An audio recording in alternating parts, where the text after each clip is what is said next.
Welcome to Public Forum, a community outreach program produced at North Idaho College on the shores of Lake Coeur d'Alene.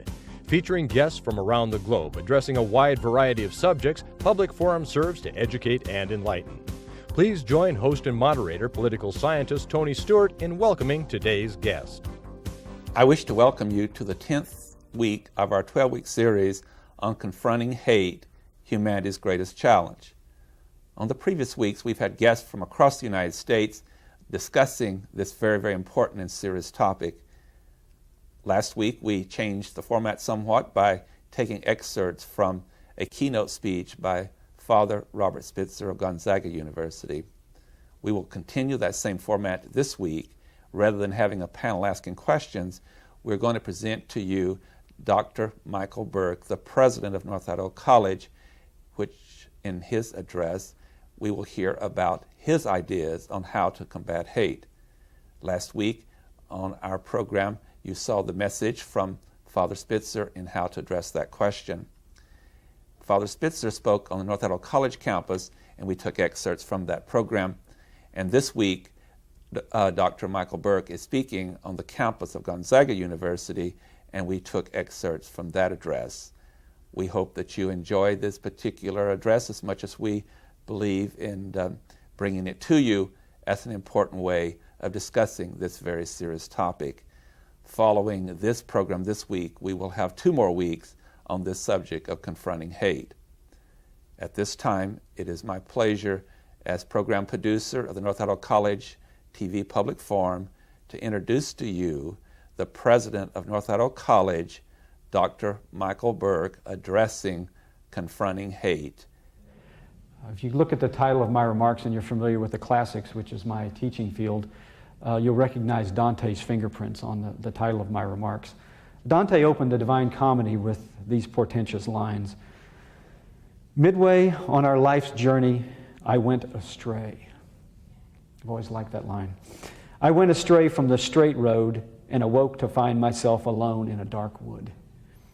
When I arrived at North Idaho College in the summer of 1998, I landed in what I came to recognize as ground zero on the war on hate. It was a different kind of war.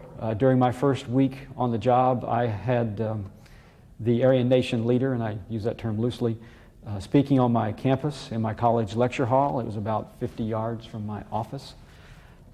People who know me know this is an anathema to me, to every fiber of my being. My father was a World War II veteran. He served in Europe. I learned very quickly that wars are waged on a variety of fronts, in many different kinds of campaigns, and I had been plopped down into the middle of one such war zone. As I told a friend of mine, a colleague, a person of color, who questioned my decision to take this job, I told him, if you want to fight the fight, you come to the front lines. And folks, NIC, the Kootenai County Task Force on Human Relations, the Institute for Action Against Hate, the communities of Coeur d'Alene, the community of Spokane, have been on the front lines for quite a while. We have not backed away from the fight. We have not allowed any act of hatred or violence to go unnoticed, to go uncommented upon. We have never been silent. We're all here today, I would argue, to continue the struggle, to make our way out of this dark woods and into the light. As I was saying, I sat there looking at my computer, blank screen staring back at me, and I thought about the Hippocratic oath that all college presidents take. I'm sure you're familiar with that oath. First, do no harm. And I hope today that I can provide a little bit of insight into the complex issues of hate and hate speech in our country, and add some small scintilla to the conversation today. As I mentioned, I want to speak about how we find our way out of the dark wood of hatred into the bright place of justice and fundamental humanity. Let me start with some compelling reasons why confronting hate in our small corner of the world matters, at least from where I sit in Coeur d'Alene. Why is confronting hate so challenging yet so essential to our future? Why us and why now? First of all, the act of confronting hate or as I like to say, the many-headed hydra of hate, is an intrinsically American issue. We are profoundly diverse as a community and a society in every way imaginable. That fact has an added layer of complexity, I would argue, due to the historical legacy in this country of slavery, the conquest of the North American continent, as well as our confused relationship with Latin America. And all this really, I guess, conflicted national identity is part of our cultural legacy, and it's in some ways part of our unique American baggage. Our report card as a country, unfortunately, is, in the first, at least the first 2 centuries, is been spotty. We remain, as a nation, racially divided in many parts of this country. As a Southerner, I spent my first 47 years in the South. I think I can say that. I speak from firsthand experience. I clearly, vividly recall the American version of apartheid that I grew up with in the South. I wish I could say it's a thing of the past. Frankly, it's not. Racial division and racial hatred still burns in the hearts of many Americans. I'm reminded of, I'm sure you can recall the dragging death of James Byrd, the African-American man in East Texas. Was dragged to death a few years ago, not far from where I grew up and worked. And while the civil judgment against Richard Butler and the Aryan Nations right next door to Tony and my campus at the Kootenai County Courthouse in Coeur d'Alene gave us all 6.3 million reasons to celebrate that victory, we know the struggle is not over. My father would say the fight's just gone into the later rounds. The court case is over, but the damage to our community and our community psyche has already been done. It's left us with a legacy we continue to deal with as communities. It is our uniquely American dark wood where we have gone astray. These are woods where slavery once dwelt and hatred based on difference, as Father Spitzer said this morning, on otherness, still lurks in the shadows.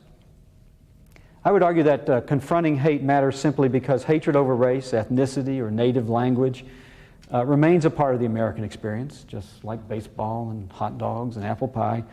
To ignore that legacy of hate really denies a substantial part of the American experience.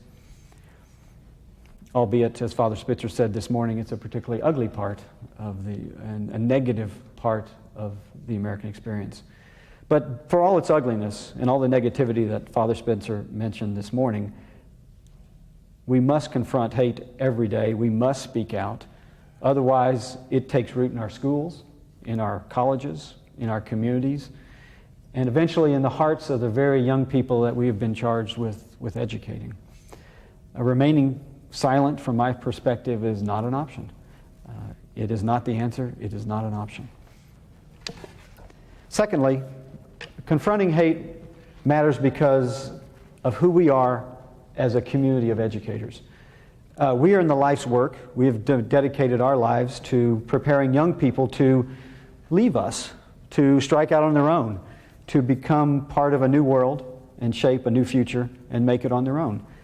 I don't know how we do otherwise than model for them the type of behavior that confronts bigotry, hatred, hate speech, and challenges it in its tracks. Furthermore,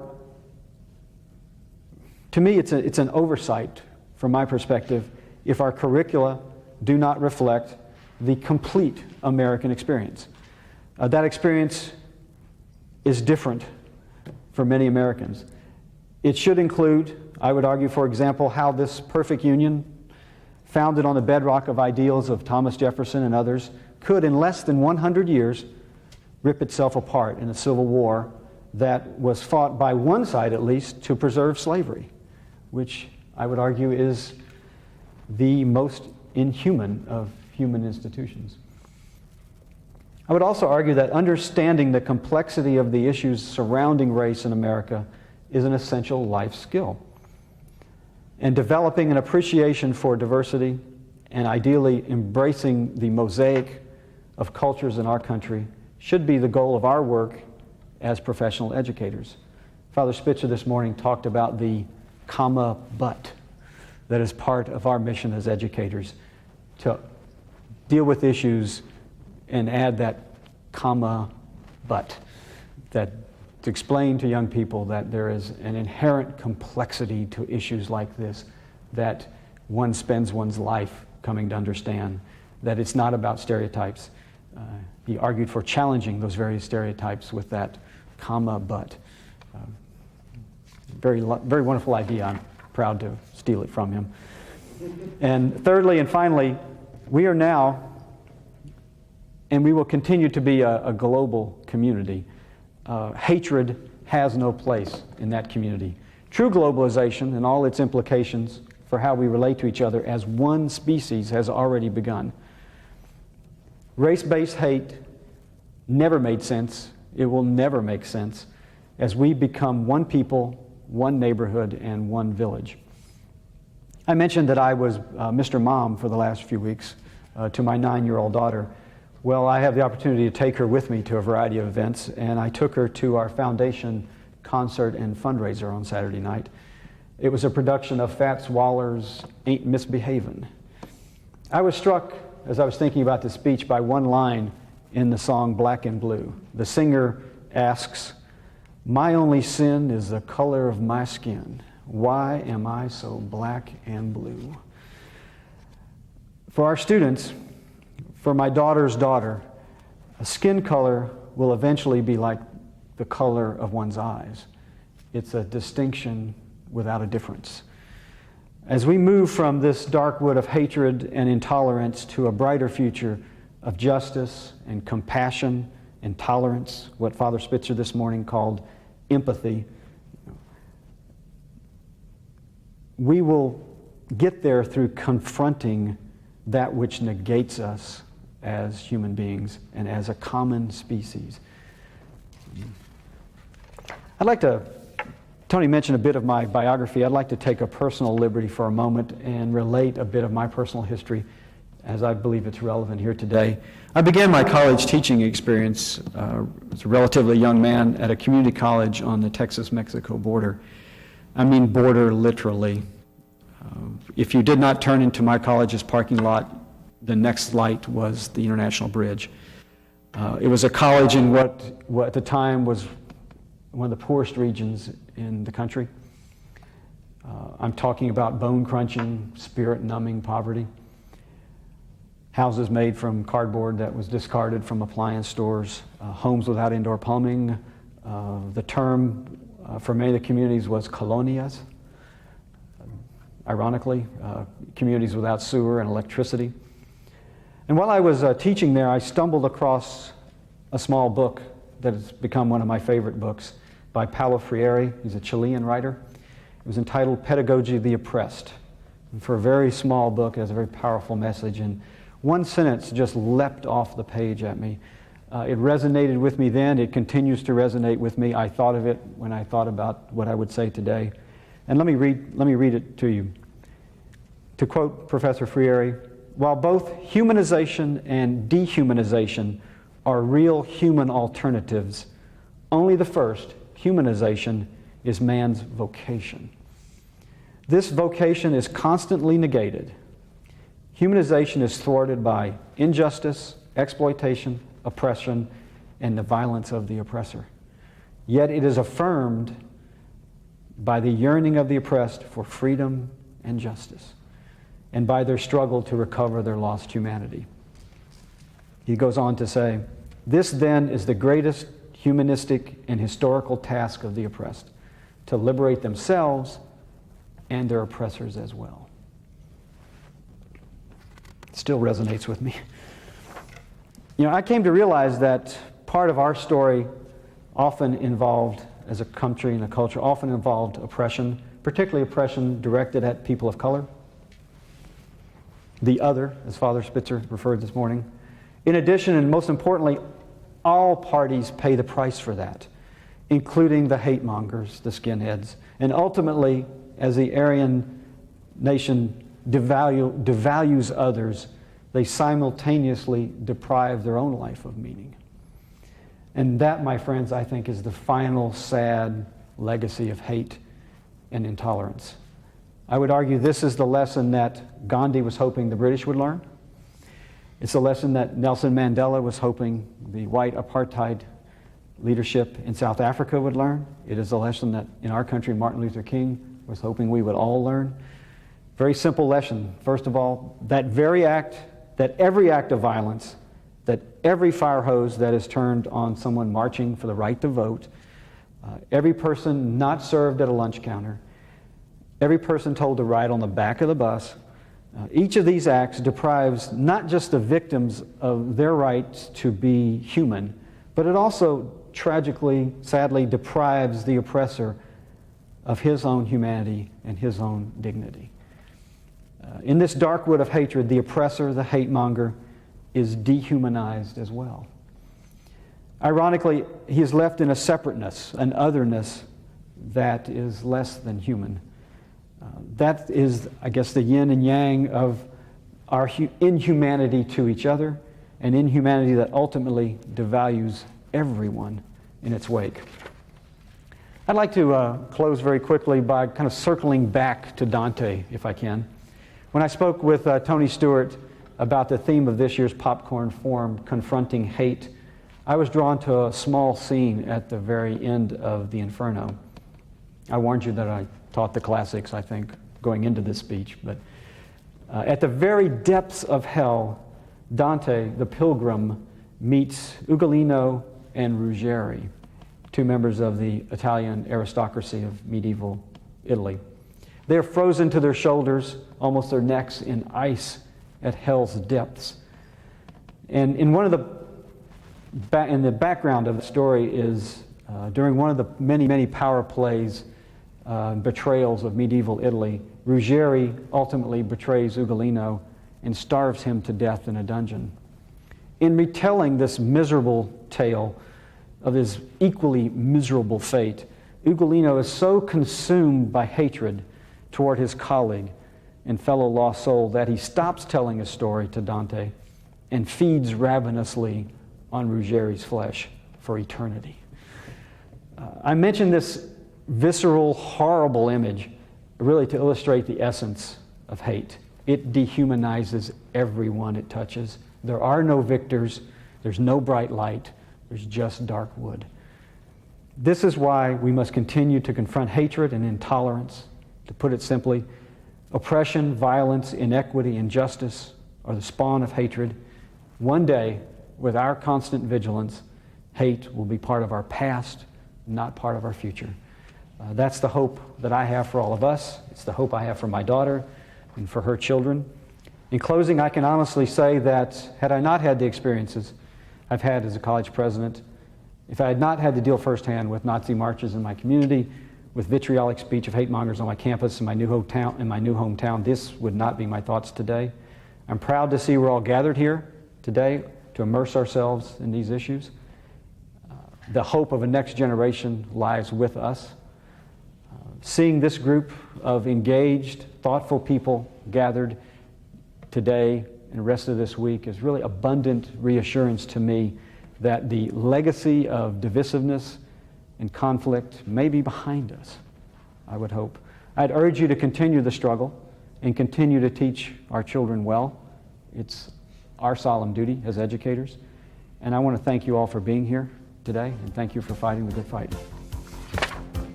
Thanks.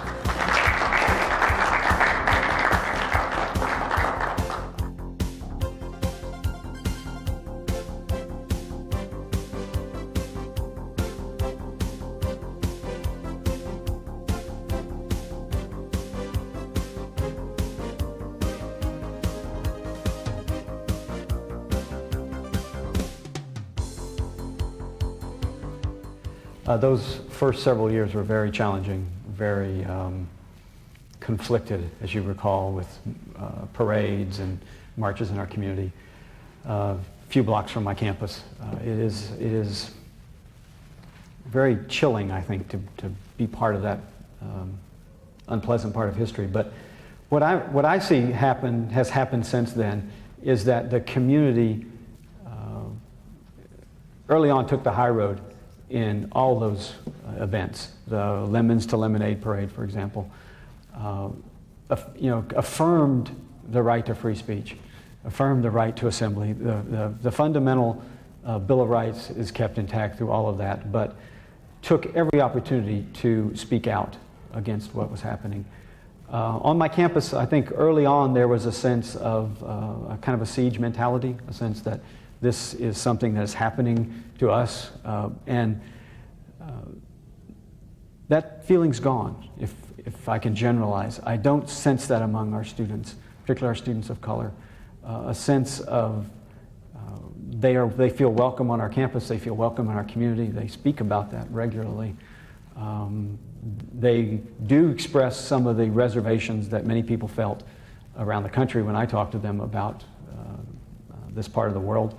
They express that as part of the baggage they brought with them to the campus, but they're leaving that baggage behind when they transfer somewhere else. So I think their hearts have changed. They talk to their families and their friends, and they have a much bigger picture and much bigger perspective on the community. I would argue the work has dramatically turned around the image of the community beyond our state borders.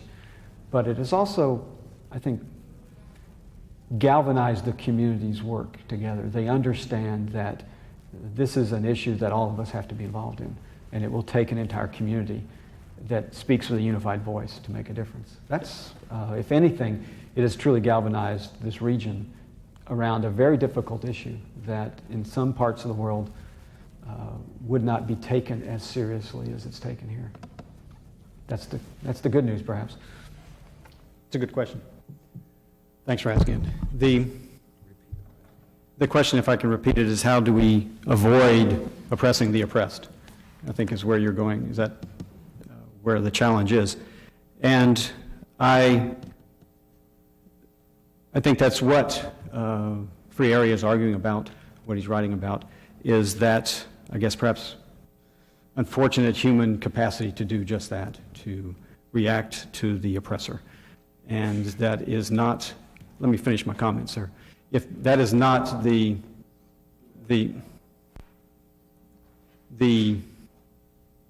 think that is the challenge that's before us in these discussions, is how to somehow maintain this wholeness as human beings, as one species, and come to understand the enormous complexities, as Father Spitzer was saying this morning, the comma but part of the equation, to deal with the complexity of human psyche and come to understand that otherness of that individual. It is very challenging, I think, to do. It is, especially in the midst of what we've all experienced in our communities. I would like to say to our viewers that it has been a pleasure to present to you today on our public forum a keynote address by Dr. Michael Burke of North College, given on the campus of Gonzaga University during our week of our symposium on addressing hate or confronting hate. I would like to invite you to be with us again next week, and we will continue the 11th week of our 12-week series on this subject. On next week's program, we will be taking excerpts from the keynote address of Dr. James Waller, a professor of psychology at Whitworth College, who has written a number of books, including one on addressing hate. We think you will find his speech a very helpful one. Until then, please have a good week. I am Tony Stewart.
Recorded on the campus of North Idaho College, Public Forum is the longest-running in-house college production on PBS.